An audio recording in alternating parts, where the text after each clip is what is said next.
তো ওয়েলকাম বন্ধুরা jobs news academy YouTube চ্যানেলে। তো এসএসসি জিডি কনস্টেবল 2026-এর জন্য যে তোমাদের ফুল নোটিফিকেশান সেটি কিন্তু তোমাদের অফিসিয়ালি ওয়েবসাইটে পাবলিশ করে দেওয়া হয়েছে এবং তোমাদের কিন্তু এখানে আবেদনও অলরেডি স্টার্ট হয়ে গেছে। তো তোমরা এখানে কারা কারা আবেদন করতে পারবে, তোমাদের এখানে টোটাল কতগুলি পোস্টে নিয়ে করা হচ্ছে, সিলেকশন প্রসেস কি রাখা হয়েছে, এক্সাম প্যাটার্ন কি দেওয়া হয়েছে, আবেদনের লাস্ট ডেট কি দেওয়া হয়েছে এবং তোমাদের এখানে সিলেকশনের পর কত করে বেতন দেওয়া হবে, তো এই সব ডিটেল সম্পর্কে কিন্তু আমরা আজকে এই ভিডিওতে আলোচনা করব। তো সবার প্রথমে তোমরা এখানে দেখো, এখানে বলা হয়েছে এসএসসি জিডি কনস্টেবল রিক্রুটমেন্ট 2026।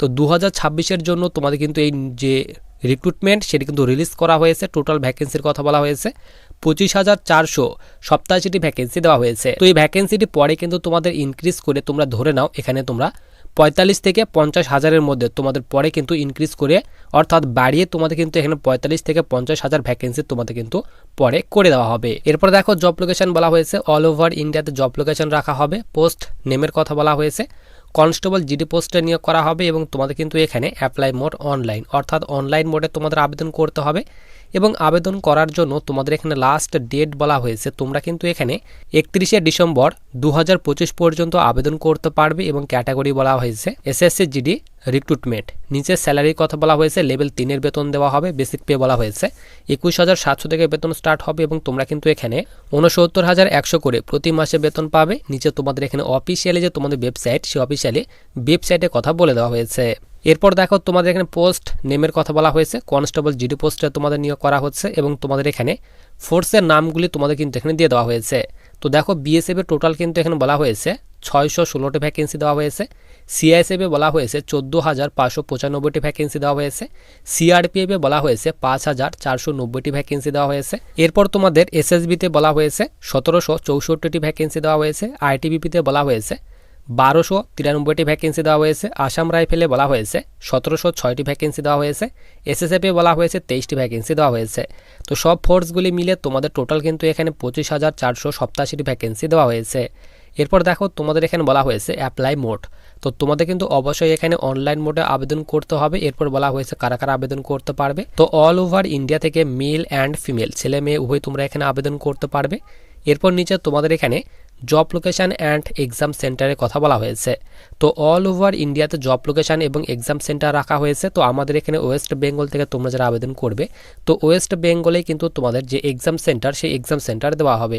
নিচে তোমাদের পে স্কেল অর্থাৎ স্যালারির কথা বলা হয়েছে। তো তোমাদের বলেই দিলাম লেভেল 3-এর বেতন দেওয়া হবে। বেসিক পে বলা হয়েছে 21,700 থেকে বেতন স্টার্ট হবে এবং তোমরা কিন্তু এখানে 69,100 করে প্রতি মাসে বেতন পাবে। নিচে তোমাদের এখানে অ্যাপ্লিকেশন ফি যে আবেদন করার জন্য তোমাদের এখানে কত টাকা আবেদন মূল্য পেমেন্ট করতে হবে। তো তোমরা যারা এখানে general UR OBC category student রয়েছে তো তাদের ক্ষেত্রে 100 টাকা তোমাদের আবেদন মূল্য পেমেন্ট করতে হবে। এছাড়াও তোমরা যারা এখানে এসসি এসটি এবং তোমরা যারা ফিমেল ক্যাটাগরি স্টুডেন্ট রয়েছে তো তাদের ক্ষেত্রে কিন্তু এখানে কোনো রকম আবেদন মূল্য পেমেন্ট করতে হবে না। তোমরা কিন্তু এখানে একদম ফ্রিতেই কিন্তু আবেদন করতে পারবে এবং তোমরা যে এই টাকাটা পেমেন্ট করবে জেনারেল ক্যাটাগরি স্টুডেন্ট তো তাদের ক্ষেত্রে কিন্তু এখানে বলা হয়েছে তোমাদের কিন্তু অনলাইন মোডে তোমাদের আবেদন মূল্যটি পেমেন্ট করতে হবে। ডেবিট কার্ড ক্রেডিট কার্ড কিংবা ইন্টারনেট ব্যাংকিং কিংবা ব্যাংক চালানের মাধ্যমে কিন্তু তোমরা তোমাদের আবেদন মূল্যটি পেমেন্ট করতে পারবে। নিচে বলা হয়েছে এজ লিমিট। তো আবেদন করার জন্য তোমাদের মিনিমাম বয়স বলা হয়েছে 18 বছর এবং ম্যাক্সিমাম বলা হয়েছে 23 বছর। তো যাদের এখানে 18 থেকে 23 বছর বয়সের মধ্যে বয়স রয়েছে তোমরা কিন্তু এখানে আবেদন করতে পারবে। এছাড়াও তোমরা সকলে জানো তোমরা যারা এসসি এসটি কিংবা ওবিসি ক্যাটাগরি স্টুডেন্ট রয়েছে তো তাদের ক্ষেত্রে কিন্তু এখানে গভর্নমেন্ট রুলস অনুযায়ী বয়সের ছাড় দেওয়া হয়। তো তোমরা যারা এসসি কিংবা এসটি ক্যাটাগরি স্টুডেন্ট রয়েছে 5 বছর পর্যন্ত বয়সের ছাড় পাবে এবং ওবিসিরা তোমরা 3 বছর পর্যন্ত বয়সের ছাড় পেয়ে যাবে। তো ওবিসিরা তোমরা এখানে 3 বছর পর্যন্ত বয়সের ছাড় পাওয়ায় তোমরা কিন্তু এখানে 18 থেকে 26 বছর পর্যন্ত আবেদন করতে পারবে এবং এসসি এবং এসটিরা তোমরা কিন্তু এখানে 5 বছর পর্যন্ত বয়সের ছাড় পাওয়ায় 18 থেকে 28 বছর পর্যন্ত আবেদন করতে পারবে। এবং তোমাদের যে এখানে বয়সটি যে তোমাদের ক্যালকুলেট করা হবে এখানে বলা হয়েছে 1 জানুয়ারি 2026 এই ডেট অনুযায়ী তোমাদের বয়স কিন্তু এখানে 18 থেকে 23 বছর বয়সের মধ্যে বয়স হতে হবে। এরপর দেখো তোমাদের নিচে এখানে বলা হয়েছে ফিজিক্যাল স্ট্যান্ডার্ড টেস্ট অর্থাৎ তোমাদের এখানে রিটেন এক্সামের পর কিন্তু তোমাদের মাঠ নেওয়া হবে। তো ফিজিক্যালে তোমাদের কিন্তু এখানে হাইটের কথা এখানে বলা হয়েছে। তো তোমরা যারা ছেলেরা রয়েছে তো ছেলেদের ক্ষেত্রে বলা হয়েছে 170 সেন্টিমিটার হাইট হতে হবে এবং মেয়েদের ক্ষেত্রে বলা হয়েছে 157 সেন্টিমিটার তোমাদের হাইট হতে হবে। এবং তোমরা যারা north Indian June category student রয়েছে তো তাদের ক্ষেত্রে বলা হয়েছে 165 সেন্টিমিটার হাইট হতে হবে ছেলেদের ক্ষেত্রে, এবং মেয়েদের ক্ষেত্রে কিন্তু এখানে 150 সেন্টিমিটার হাইট হতে হবে। এরপর দেখো তোমাদের রানিংয়ের ডিটেলস দিয়ে দেওয়া হয়েছে। তো মেল ক্যাটাগরি স্টুডেন্টদের ক্ষেত্রে এখানে বলা হয়েছে 5 কিলোমিটার রানিং তোমাদের কিন্তু 24 মিনিটে কমপ্লিট করতে হবে, এবং ফিমেলদের ক্ষেত্রে বলা হয়েছে 1600 মিটার রানিং তোমাদের কিন্তু 8.5 মিনিটে কমপ্লিট করতে হবে। এরপরে এখানে নিচে লাদাখ রিজনের ক্ষেত্রে ভাগ করে দেওয়া হয়েছে 1 মাইল রান অর্থাৎ 1600 মিটার রানিং করতে হবে, 7 মিনিট টাইম দেওয়া হবে ছেলেদের ক্ষেত্রে, এবং মেয়েদের ক্ষেত্রে এখানে 800 মিটার রানিংয়ে 5 মিনিট টাইম দেওয়া হবে। এরপর নিচে এখানে বলা হয়েছে তোমাদের এখানে রিটেন এক্সামের প্যাটার্ন এবং সিলেবাস, যে তোমাদের এখানে রিটেন এক্সাম যে নেওয়া হবে সেই এক্সামে তোমাদের কোন কোন সাবজেক্ট থেকে কত নম্বরে কোশ্চেন থাকবে তার ফুল ডিটেলস এখানে দিয়ে দেওয়া হয়েছে।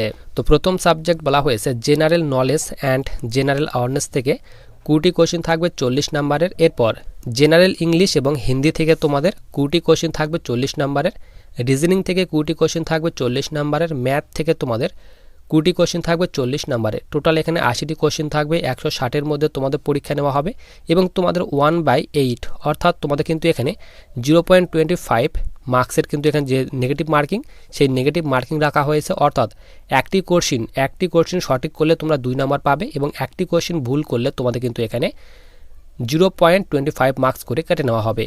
এরপর দেখো নিচে বলা হয়েছে তোমাদের এখানে এক্সাম ডিউরেশন, তো তোমাদের টোটাল কিন্তু এখানে 2 ঘন্টা টাইম দেওয়া হবে, এবং এমসিকিউ টাইপ তোমাদের কিন্তু পরীক্ষায় কিন্তু কোশ্চেন থাকবে। নিচে বলা হয়েছে সিলেকশন প্রসেস, তো তোমরা যারা আবেদন করবে অনলাইন মোডে প্রথমে আবেদন করতে হবে, আবেদন করার পরে তোমাদের সিবিটি এক্সাম নেওয়া হবে। সিবিটি এক্সাম যারা পাস করবে তো তাদের প্রথমে কিন্তু তোমাদের এখানে পিইটি এবং পিএসটি অর্থাৎ ফিজিক্যাল এফিসিয়েন্সি টেস্ট এবং তোমাদের ফিজিক্যাল স্ট্যান্ডার্ড টেস্ট চেক করা হবে। এখানে কিন্তু তোমাদের হাইট, চেস্ট এবং তোমাদের রানিং কিন্তু এখানে করানো হবে। তারপর এখানে ডকুমেন্ট ভেরিফিকেশন, মেডিকেল এক্সাম, তারপর ফাইনাল মেরিট কিন্তু প্রকাশ করা হবে। এরপরে এখানে বলা হয়েছে এডুকেশনাল কোয়ালিফিকেশান, তো আবেদন করার জন্য এখানে বলা হয়েছে শুধুমাত্র 10th পাস অর্থাৎ যাদের এখানে মাধ্যমিক পাস করা রয়েছে, শুধুমাত্র মাধ্যমিক পাস করা রয়েছে তোমরা কিন্তু এখানে আবেদন করতে পারবে। এরপর নিচে বলা হয়েছে ইম্পর্ট্যান্ট ডেট, তো তোমাদের কিন্তু এখানে আবেদন অলরেডি স্টার্ট হয়ে গেছে। আবেদন করার জন্য লাস্ট ডেট বলা হয়েছে তোমরা কিন্তু এখানে 31শে ডিসেম্বর 2025 পর্যন্ত আবেদন করতে পারবে, তারই কথা বলা হয়েছে। তো তোমরা যারা এখানে আবেদন করতে চাও অবশ্যই আবেদন করতে পারবে। আবেদন করার জন্য যে তোমাদের অফিসিয়ালি যে তোমাদের ওয়েবসাইটের লিঙ্কটি সেটি কিন্তু আমি টেলিগ্রাম চ্যানেলে দিয়ে রাখবো, এবং টেলিগ্রাম চ্যানেল লিঙ্ক কিন্তু ভিডিওর ডিসক্রিপশন বক্সে দেওয়া রয়েছে।